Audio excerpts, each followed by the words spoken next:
ನಾವಿಲ್ಲಿ ಶ್ರೀವಿದ್ಯೆಯ ಮುಖ್ಯವಾದ ಅಧ್ಯಾಯ, ಅದರೊಳಗೆ ಶ್ರೀವಿದ್ಯೆಯ ಎಲ್ಲ ಆಚರಣೆ ಪರಂಪರೆಯ ಎಲ್ಲದರ ಪೂರ್ಣತ್ವ ಸಿದ್ಧಿ ಏನಿದೆ ಅದು ಈ ಅಧ್ಯಾಯದಲ್ಲಿ ನಾವು ನೋಡೋಣ. ಸಹಸ್ರನಾಮ ದೇವಿಯ ತುಂಬ ಹೆಸರಿದೆ. ಯಾರೋ ಅಷ್ಟೋತ್ತರ ಮಾಡ್ತಾರೆ, ಯಾರೋ ಸಹಸ್ರನಾಮ ಮಾಡ್ತಾರೆ. ಆದರೆ ಅದರ ಹಿಂದಿರುವ ಮೂಲಭೂತ ಕಾರಣ ಗೊತ್ತಿಲ್ಲ. ಕಂಠಪಾಠ ಮಾಡಿದ್ದಾರೆ. ನಮ್ಗೆ ಯಾರೋ ಹೇಳ್ತಾರೆ ಲಲಿತ ಸಹಸ್ರನಾಮ ಮಾಡೋದ್ರಿಂದ ಭೋಗ ಮೋಕ್ಷ ಸಿಗ್ತದ ಅಂತ. ನಾವು ಶುರು ಮಾಡಿಬಿಡ್ತೀವಿ. ಲಲಿತ ಸಹಸ್ರನಾಮ ಕೇಳಿದ್ರೆ ದುಡ್ಡು ಬರ್ತದೆ, ನಾವು ಶುರು ಮಾಡ್ತೀವಿ. ತುಂಬ ಸಾಧಕರು ಬಾಯಿಪಾಠ ಮಾಡ್ಕೊಂಡು ಬಿಟ್ಟಿದ್ದಾರೆ. ಯಾರೂ ಅದರ ಹಿಂದಿರುವ ರಹಸ್ಯ ಏನಿದೆ ಅದನ್ನು ತಿಳ್ಕೊಂಡಿಲ್ಲ. ಲಲಿತ ಸಹಸ್ರನಾಮ ಪಠನೆ ಮಾಡಿದ್ರೆ ದುಡ್ಡು ಬರ್ತದೆ, ಶುರು.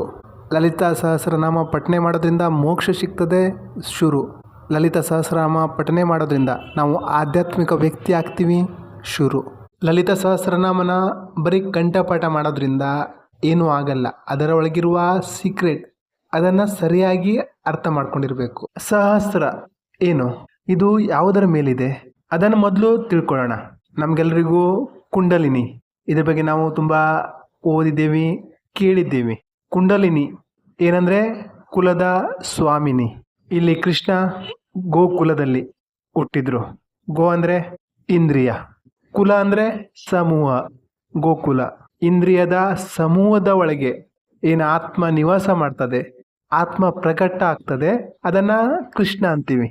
ನಾವೀಗ ಇಲ್ಲಿ ಲಲಿತ ಸಹಸ್ರನಾಮದ ಬಗ್ಗೆ ತಿಳ್ಕೊಳ್ತಾ ಹೋಗೋದ್ರಿಂದ ಈ ಸಹಸ್ರ ಶಬ್ದ ಏನಿದೆ ಅದನ್ನು ಮೊದಲು ತಿಳ್ಕೊಳ್ಬೇಕಾಗ್ತದೆ. ಸಹಸ್ರ ಅಂದರೆ ಸಾವಿರನೂ ಆಗ್ತದೆ. ಸಹಸ್ರ ಅಂದರೆ ವಿಶಾಲತೆ, ದೀರ್ಘತೆ, ಒಂದು ದೃಷ್ಟಿ, ಪರಮತತ್ವ, ಶಕ್ತಿ, ಶಿವ, ವಿಷ್ಣು. ಸಹಸ್ರ ಅಂದರೆ ಶಕ್ತಿಯ ವಿಸ್ತಾರ. ನಾವು ನಮ್ಮ ಜೀವನದಲ್ಲಿ ಲಿಮಿಟ್ ಇಟ್ಕೊಂಡಿದ್ದೀವಿ.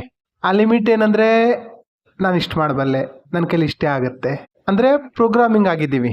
ಆ ಪ್ರೋಗ್ರಾಮಿಂಗ್ನಲ್ಲಿ ನಾವು ಲಿಮಿಟ್ನಲ್ಲಿ ಬಂದಿಯಾಗಿದ್ದೀವಿ. ಏನು ಮಾಡಬೇಕು, ಏನು ಮಾಡಬಾರ್ದು, ರೂಲ್ಸ್ ರೆಗ್ಯುಲೇಷನ್, ಕಟ್ಟುಪಾಡು, ಸಂಪ್ರದಾಯ, ಪರಂಪರೆ, ಇದರಲ್ಲಿ ಬಂದಿಯಾಗಿಬಿಟ್ಟಿದ್ದೀವಿ.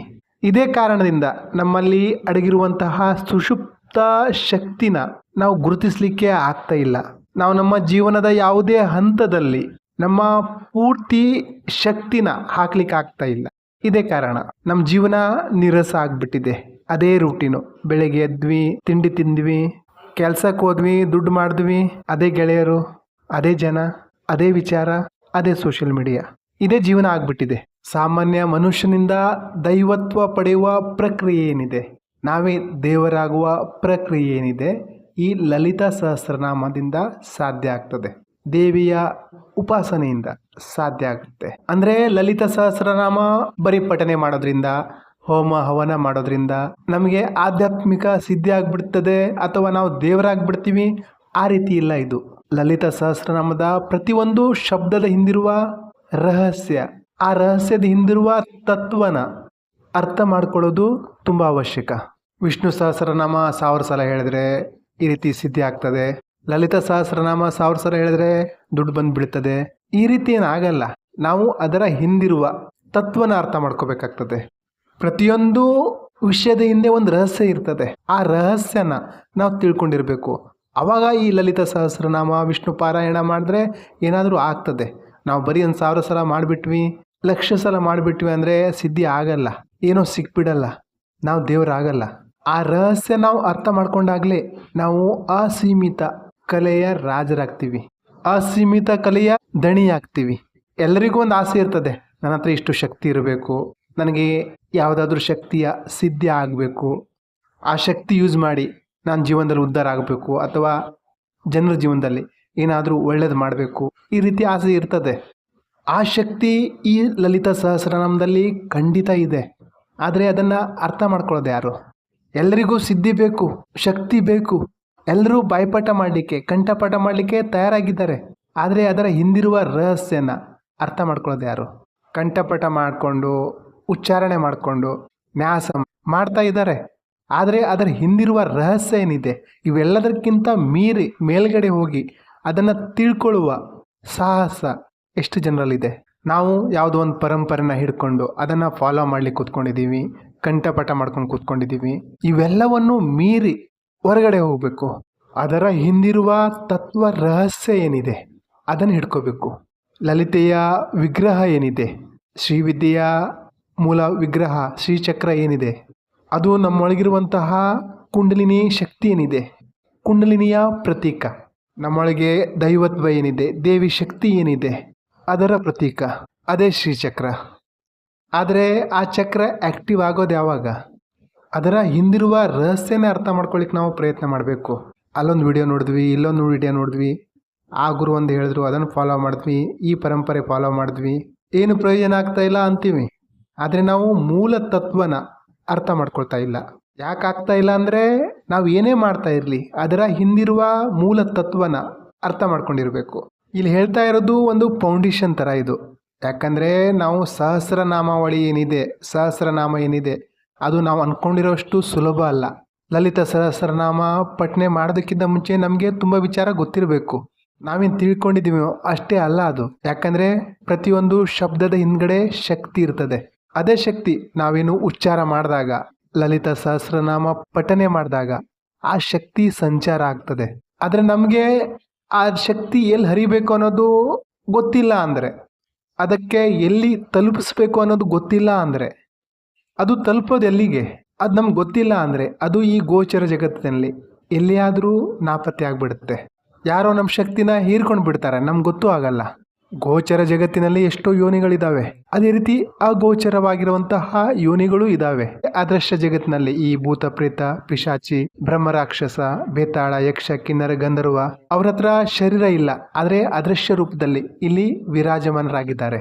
ನೀವು ಶಬ್ದದ ಉಚ್ಚಾರಣೆ, ಏನು ಮಂತ್ರಗಳಿದ್ದಾವೆ ಅದರ ಉಚ್ಚಾರಣೆ ಏನು ಗುರಿ ಇಲ್ಲದೆ ಮಾಡಿದಾಗ, ನೀವು ಮಂತ್ರ ಉಚ್ಚಾರಣೆ ಯಾವುದೇ ಲಕ್ಷ್ಯ ಇಲ್ಲದೆ ಮಾಡಿದಾಗ ಅದು ಈ ಅಗೋಚರ ಜಗತ್ತಿನಲ್ಲಿ ನಾಪತ್ತೆ ಆಗಿಬಿಡುತ್ತೆ. ನೀವು ಒಂದೊಂದ್ಸಲ ಹೇಳ್ತಿರಲ್ಲ, ನಾನು ಆ ದೇವರಿಗೆ ಅಷ್ಟು ಹೋದೆ, ಈ ದೇವರಿಗೆ ಅಷ್ಟು ಹೋದೆ, ಇಷ್ಟು ಪೂಜೆ ಮಾಡಿದೆ, ಪುನಸ್ಕಾರ ಮಾಡಿದೆ, ಹೋಮ ಮಾಡಿದೆ, ಏನೂ ಆಗ್ತಾ ಇಲ್ಲ ಅಂತಿರಲ್ಲ. ಇದೇ ಕಾರಣಕ್ಕೆ. ಯಾಕಂದರೆ ನೀವು ಯಾವುದಾದ್ರೂ ಒಂದು ಲಕ್ಷ್ಯಕ್ಕೋಸ್ಕರ ಅದನ್ನು ಕಳಿಸಿಲ್ಲ. ನೀವು ಒಂದು ಬಿಲ್ಲಿನಿಂದ ಒಂದು ಸರಿಯಾದ ಗುರಿ ಕಡೆಗೆ ಬಾಣ ಬಿಟ್ಟಾಗ ಅದರಲ್ಲಿ ಹೋಗಿ ತಲುಪ್ತದೆ. ಅದೇ ನೀವು ಕಣ್ಣಿಗೆ ಪಟ್ಟಿ ಕಟ್ಕೊಂಡು ಬಾಣ ಬಿಟ್ಟರೆ ಎಲ್ಲಿ ಹೋಗುತ್ತೆ? ಇದೇ ರೀತಿ ನಿಮ್ಮ ಮಂತ್ರ ಸಾಧನೆಯಲ್ಲಿ ಆಗೋದು. ನಿಮ್ಮ ಕುಂಡಲಿನಿ ಅದು ಜೀವಾತ್ಮ ಎಷ್ಟೋ ಜನ್ಮದ ಸಿದ್ಧಿ, ಸಾಧನೆ, ಪ್ರೋಗ್ರಾಮಿಂಗ್, ತಪಸ್ಸು, ಪುಣ್ಯ ಅದರೊಳಗಡೆ ತುಂಬಿದೆ. ಈಗಂತೂ ಕುಂಡಲಿನಿ ಆ್ಯಕ್ಟಿವ್ ಮಾಡಬೇಕು ಅಂತ ತುಂಬ ಜನರು ಗುರುಗಳು ಮಾರ್ಕೆಟಲ್ಲಿ ಓಡಾಡ್ತಿದ್ದಾರೆ. ಅದರ ತಾಪ ನಿಮ್ಮ ಹತ್ರ ಸಹಿಸ್ಕೊಳ್ಳಿಕ್ಕೆ ಆಗಲ್ಲ ಅಂದರೆ ಏನು ಬೇಕಾದರೂ ಆಗ್ಬೋದು. ಕುಂಡಲಿನಿ ಜಾಗೃತ ಆದರೆ ಯಾವಾಗ ಕಂಟ್ರೋಲ್ ಮಾಡ್ಬೋದು ಅಂದರೆ ಅದರೊಳಗಿನ ವಿಷ ಹೊರಗಡೆ ತೆಗೆದಾಗ. ವಿಷ ಅಂದ್ರೇನು? ನಿಮ್ಮ ಸಂಚಿತ ಪಾಪ ಕರ್ಮ ಏನಿದೆ ಅದನ್ನು ಹೊರ ಹಾಕಬೇಕಾಗತ್ತೆ. ಆವಾಗ ನೀವು ಕುಂಡಲಿನಿ ಮೇಲೆ ಕೂತ್ಕೋಬೋದು, ಸವಾರಿ ಮಾಡ್ಬೋದು.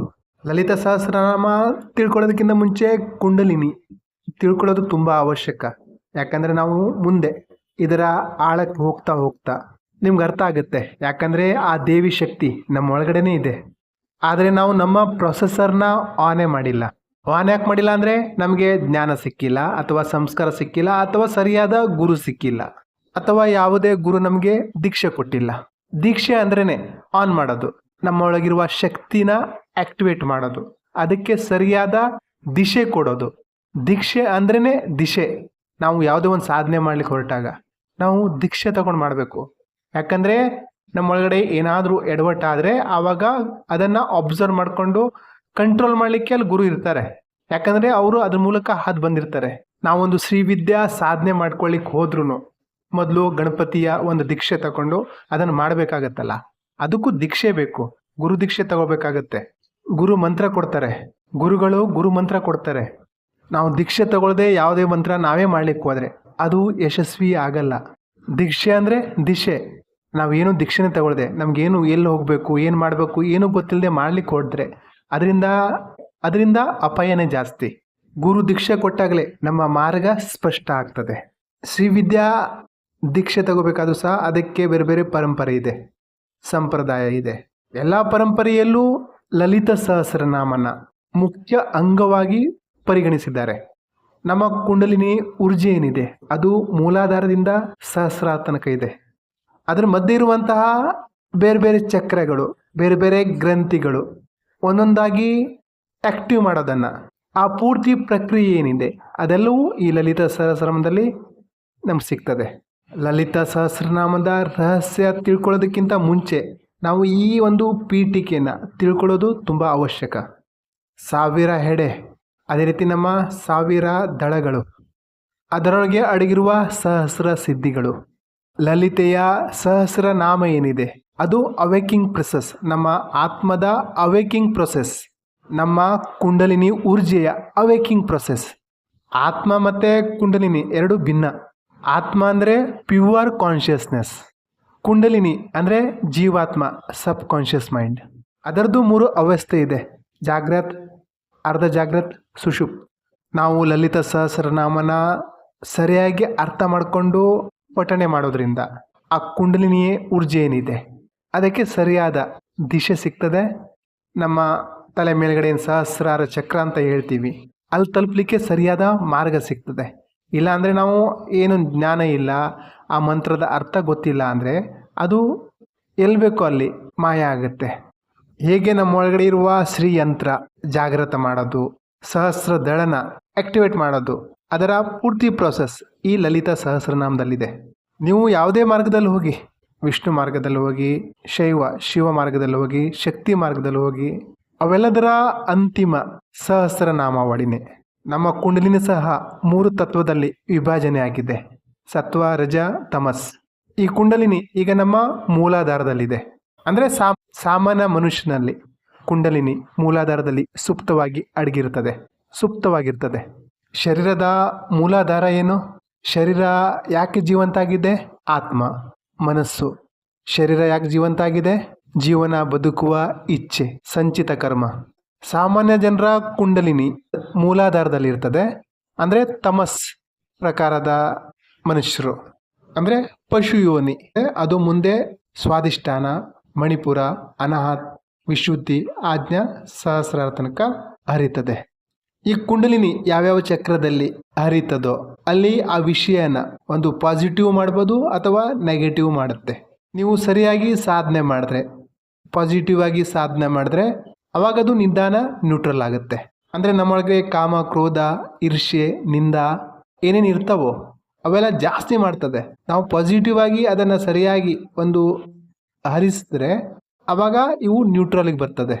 ಈ ಅಷ್ಟಪಾಶಗಳು ನಮಗೇನು ಕಟ್ಟಾಕ್ಲಿಕ್ಕಿದೆ ಅವು ನ್ಯೂಟ್ರಲ್ ಆಗ್ತವೆ. ಈ ಕಾಮ, ಕ್ರೋಧ, ಮೋಹ, ಮದ, ಮತ್ಸರ ಏನಿದೆ ಇದರ ಕಾರಣದಿಂದನೇ ನಮ್ಮ ಕುಂಡಲಿನಿ ಊರ್ಜೆ ಏನಿದೆ ಅದು ಮೇಲ್ಮುಖವಾಗಿ ಹರಿತಾ ಇಲ್ಲ, ಕೆಳಗಡೆ ಹರಿಸ್ತಾ ಇದ್ದೀವಿ. ಯಾರ ಆಜ್ಞಾ ಚಕ್ರ ಸಿದ್ಧ ಆಗಿರ್ತದೋ ಆವಾಗ ಅದ್ರ ಕೆಳಗಡೆ ಇರುವಂತಹ ಯಾವುದೇ ಚಕ್ರದ ಪರಿಣಾಮ ಇವರನ್ನೇನು ಮಾಡಲ್ಲ. ಆಜ್ಞಾ ಚಕ್ರ ಆ್ಯಕ್ಟಿವ್ ಆಗೋದಂದರೆ ಒಂದು ತಮ್ಮ ಮನಸ್ಸನ್ನು ಕಂಟ್ರೋಲ್ ಮಾಡೋದು, ಅಥವಾ ಯಾರು ಗುರುವಿನ ಆಜ್ಞೆಯಲ್ಲಿ ನಡೀತಾರೋ ಅಂಥವರು, ಗುರುವಿನ ಮಾರ್ಗದರ್ಶನದಲ್ಲಿ ನಡೆಯುವಂಥವರ ಆಜ್ಞಾಚಕ್ರ ಸಿದ್ಧ ಆಗಿರ್ತದೆ. ಆಜ್ಞಾಚಕ್ರನ ಶಾರ್ಟ್ಕಟ್ಟಲ್ಲಿ ಆ್ಯಕ್ಟಿವ್ ಮಾಡಬೇಕಂದ್ರೆ ಇದೇ ಮಾರ್ಗ, ಗುರು ಆಜ್ಞೆ ಮೂಲಕ ನಡಿಬೇಕು. ಅವ್ರು ಏನು ಹೇಳ್ತಾರೋ ಅದನ್ನು ಕೇಳಬೇಕು, ಅವ್ರು ಎಷ್ಟು ಹೇಳ್ತಾರೋ ಅಷ್ಟು ಮಾಡಬೇಕು. ನಮ್ಮಲ್ಲಿ ನವರಂಧ್ರಗಳಿದ್ದಾವೆ, ಅದರಲ್ಲಿ ಪಾಸಿಟಿವಿಟಿಗಿಂತ ನೆಗೆಟಿವಿಟಿನೇ ಜಾಸ್ತಿ ಬರ್ತದೆ. ಈ ನವದ್ವಾರನ ಶುದ್ಧ ಮಾಡಲಿಕ್ಕೆ ನವ ಥರದ ಭಕ್ತಿ ಮಾಡಿರೋದು. ನವ ಭಕ್ತಿ ಗೊತ್ತಲ್ಲ, 9 ವಿಧದ ಭಕ್ತಿ ಗೊತ್ತಲ್ಲ ಯಾವುದ್ಯಾವುದು ಅಂತ. ಮೂಲಾಧಾರ ಮತ್ತು ಆಜ್ಞಾ ಚಕ್ರದ ಮಧ್ಯೆ ಏನು ಸೇತುವೆ ಇದೆ ಅದರೊಳಗೆ ಕುಂಡಲಿನಿಯ 2 ಅವಸ್ಥೆ ಬರ್ತದೆ: ಅಜಾಗ್ರತ್ ಮತ್ತು ಅರ್ಧ ಜಾಗ್ರತ್. ಆಜ್ಞಾ ಚಕ್ರದ ಮೇಲ್ಗಡೆ ಏನು ಸಹಸ್ರಾರ ಬರುತ್ತೆ ಅಲ್ಲಿ ಜಾಗೃತ ಅವಸ್ಥೆ ಬರ್ತದೆ. ಹೀಗಾಗಿ ನಾವು ಎಷ್ಟೋ ಸಲ ದೇವರ ಫೋಟೋ ನೋಡ್ತೀವಿ, ಹಿಂದ್ಗಡೆ 10 ಎಡೆಯ ಸರ್ಪ ತೋರಿಸಿರ್ತಾರೆ. ಅಂದರೆ ಅದು ಜಾಗೃತಿಯ ಸಂಕೇತ. ಅಂದರೆ ಅವರ ಪೂರ್ತಿ ಕಾನ್ಷಿಯಸ್ನೆಸ್ ಜಾಗೃತ ವ್ಯವಸ್ಥೆಯಲ್ಲಿದೆ ಅಂತ.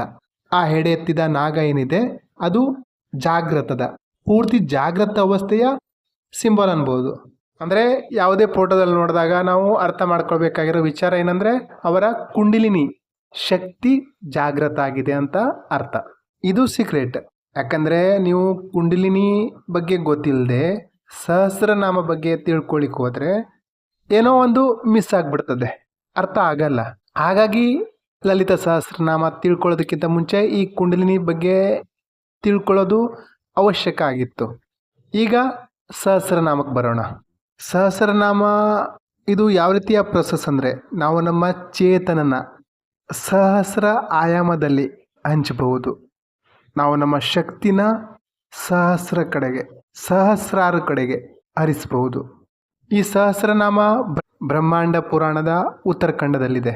ಇದು ಭಗವಾನ್ ಹಯಗ್ರೀವ್ ಮತ್ತು ಅಗಸ್ತ್ಯ ಮುನಿಯ ಸಂವಾದದ ರೂಪದಲ್ಲಿದೆ. ಬ್ರಹ್ಮಾಂಡ ಪುರಾಣ ವೇದವ್ಯಾಸರು ರಚಿಸಿರುವ 18ನೇ ಪುರಾಣ. ತುಂಬ ಪ್ರಾಚೀನ. ಇದರ ಪಾರಾಯಣ ಗುರು ಆಜ್ಞೆಯಿಂದನೇ ಮಾಡಬೇಕು ಅಂತಾರೆ. ಆದರೆ ಕೆಲವೊಂದು ಗುರುಗಳು ಲಲಿತ ಸಹಸ್ರನಾಮನ ಪಾರಾಯಣ ಮಾಡಬೇಕು ಅಂದರೆ ಗುರು ದೀಕ್ಷೆ ಪಡೆಯುವ ಅವಶ್ಯಕತೆ ಇಲ್ಲ. ಯಾಕಂದರೆ ತುಂಬ ಜನರ ಮನೆಯಲ್ಲಿ ಈ ಪಾರಾಯಣ ಮಾಡ್ತಾರೆ. ಶ್ರೀವಿದ್ಯೆ ದೀಕ್ಷೆ ಮಾತ್ರ ಗುರು ಮುಖಾಂತರ ಪಡಿಬೇಕು ಅಂತಾರೆ. ಕುಂಡಲಿನಿ ಜಾಗರಣೆಯ ಗೂಢ ರಹಸ್ಯ ಏನಿದೆ ನಾನು ಮುಂದೆ ಹೇಳಿದ್ದೀನಿ, ಅದೆಲ್ಲವೂ ಇದರಲ್ಲಿ ಅಡಕವಾಗಿದೆ ಈ ಲಲಿತ ಸಹಸ್ರನಾಮದಲ್ಲಿ. ಇದರೊಳಗಡೆ ದೇವಿ ತತ್ವ ಏನಿದೆ ಅದು ಸ್ತ್ರೀಲಿಂಗನೂ ಅಲ್ಲ, ಪುರ್ಲಿಂಗನೂ ಅಲ್ಲ, ನಪುಂಸಕಲಿಂಗನೂ ಅಲ್ಲ. ಅದಕ್ಕೆ ಯಾವ ಯೋನಿ ಇಲ್ಲ. ಆದರೆ ಮಾರ್ಕಂಡೇಯ ಋಷಿ ಆ ಶಕ್ತಿಗೆ ಸಂಜ್ಞೆ ಕೊಟ್ಟರು. ಆ ಸಂಜ್ಞೆ ಸ್ತ್ರೀ ರೂಪದಲ್ಲಿ, ಅಂದರೆ ದೈವತ್ವ, ಬುದ್ಧತ್ವ, ಶಿವತ್ವ ಅಂತ ಏನು ಹೇಳ್ತೀವಿ ಅದು ಗಂಡು ಹೆಣ್ಣು ಅಲ್ಲ. ಈ ಮಾರ್ಕಂಡೇಯ ಋಷಿ ಏನಿದ್ದಾರೆ ಅದಕ್ಕೆ ಒಂದು ಸಂಜ್ಞೆ ಮುಖಾಂತರ ರೂಪರೇಷೆ ಕೊಡೋದಂತೀವಲ್ಲ ಆ ರೀತಿ ಅವರು ಅದಕ್ಕೆ ದೇವಿಯ ಹೆಸರು ಕೊಟ್ಟರು. ಅದರೊಳಗೆ ಪ್ರಥಮ ಹೆಸರು ಶ್ರೀಮಾತಾ. ಏನಿದರ ಅರ್ಥ ನೀವು ಹೇಳ್ಬೋದು, ಶ್ರೀ ಅಂದರೆ ಲಕ್ಷ್ಮಿ, ಮಾತಾ ಅಂದರೆ ತಾಯಿ, ಲಕ್ಷ್ಮೀ ತಾಯಿ. ಆ ರೀತಿ ಅಲ್ಲ. ಶ್ರೀ ಅಂದರೆ ಅದರ ಅರ್ಥ ಸರ್ವಶ್ರೇಷ್ಠ. ಅದು ವಿದ್ಯೆಯಲ್ಲೂ ಆಗಿರ್ಬೋದು, ದುಡ್ಡಲ್ಲೂ ಆಗಿರ್ಬೋದು, ಶಕ್ತಿಯಲ್ಲೂ ಆಗಿರಬಹುದು. ಶ್ರೀ ಸರಸ್ವತಿ, ಶ್ರೀ ಲಕ್ಷ್ಮಿ, ಶ್ರೀ ಕಾಳಿ. ದೇವಿಯ 3 ತತ್ವ ಅಂದರೆ ಈ 3 ಸ್ವರೂಪಗಳು, ಈ 3 ಶಕ್ತಿಗಳು ಸತ್ವ, ರಜ ಮತ್ತು ತಮಸ್. ಒಬ್ಬ ಮನುಷ್ಯ ತುಂಬ ಕಷ್ಟ ಬಂದಾಗ, ತುಂಬ ನೋವಲ್ಲಿದ್ದಾಗ, ದುಃಖದಲ್ಲಿದ್ದಾಗ ಪರಮಾತ್ಮನಿಗೆ ಶರಣಾಗ್ತಾನೆ. ಈ ಭೂಮಿ ಮೇಲೆ ನಾವು ಜನ್ಮವೆತ್ತಿದಾಗ ಪರಮಾತ್ಮ ಸ್ವರೂಪಳಾಗಿ ನಮಗೆ ನಮ್ಮ ಅಮ್ಮ ಸಿಗ್ತಾಳೆ. ನಾವು ಮಾತಾಡೋದನ್ನು ಅಮ್ಮ ಅನ್ನೋ ಮೂಲಕನೇ ಕಲ್ತಿರ್ತೀವಿ. ಜನನಿ, ಸೃಜನ ಮಾಡುವವಳು. 84 ಲಕ್ಷ ಯೋನಿಯಿಂದ ಯಾವುದೇ ಜೀವಿಯ ಉತ್ಪತ್ತಿಯಾದಾಗ ಅದರ ಜನನಿ ಆಗಿರ್ತಾಳೆ. ಎಲ್ಲವನ್ನೂ ಸೃಜನ ಮಾಡುವ ಮೂಲ ಶಕ್ತಿ, ಬ್ರಹ್ಮಾಂಡದಲ್ಲಿರುವ ಎಲ್ಲವನ್ನೂ ಸೃಜನ ಮಾಡುವ ಮೂಲ ಶಕ್ತಿ ಆಗಿರೋದ್ರಿಂದ ಶ್ರೀಮಾತಾ. ಹಾಗಾಗಿ ತಾಯಿಯನ್ನ ಶ್ರೀಮಾತಾ, ಅಮ್ಮನನ್ನ ಶ್ರೀಮಾತಾ ಅಂತ ಹೇಳ್ತಾರೆ. ಪೂರ್ಣ ವಿಶ್ವ ಚೈತನ್ಯವನ್ನು ಸೃಷ್ಟಿ ಮಾಡುವ, ಪ್ರಕಟ ಮಾಡುವ ಶಕ್ತಿನ ಶ್ರೀಮಾತಾ ಅಂತ ಹೇಳ್ತಾರೆ. ಹಾಗಾಗಿ ತಾಯಿಯ ಮೊದಲ ಹೆಸರು ಶ್ರೀಮಾತಾ. ನಮ್ಮ ಮನೆಯಲ್ಲಿರುವಂತಹ ಅಮ್ಮ ಅಥವಾ ಅಕ್ಕ ತಂಗಿ, ನಮ್ಮ ನಡುವೆ ಇರುವಂತಹ ವಾತ್ಸಲ್ಯ, ಮಮತೆ ಏನಿದೆ, ಆ ಭಾವನ ನಾವು ತಿಳ್ಕೊಳ್ತಾ ಹೋಗಬೇಕು. ಯಾಕಂದರೆ ಮುಂದೆ ಭಾವ ಇಲ್ಲ ಅಂದರೆ ಸ್ಪಂದನೆ ಇಲ್ಲ, ಸ್ಪಂದನೆ ಇಲ್ಲ ಅಂದರೆ ಶಕ್ತಿ ಇಲ್ಲ. ಹಾಗಾಗಿ ನಾವು ಭಾವನ ಸರಿಯಾಗಿ ಅರ್ಥ ಮಾಡ್ಕೊಳ್ತಾ ಹೋಗಬೇಕಾಗತ್ತೆ. ಶ್ರೀಮಾತಾ ಆದಮೇಲೆ ಶ್ರೀ ಮಹಾರಾಜ್ನಿ, ಶ್ರೀಮತ್ ಸಿಂಹಾಸನೇಶ್ವರಿ. ಮುಂದೆ ನೋಡೋಣ.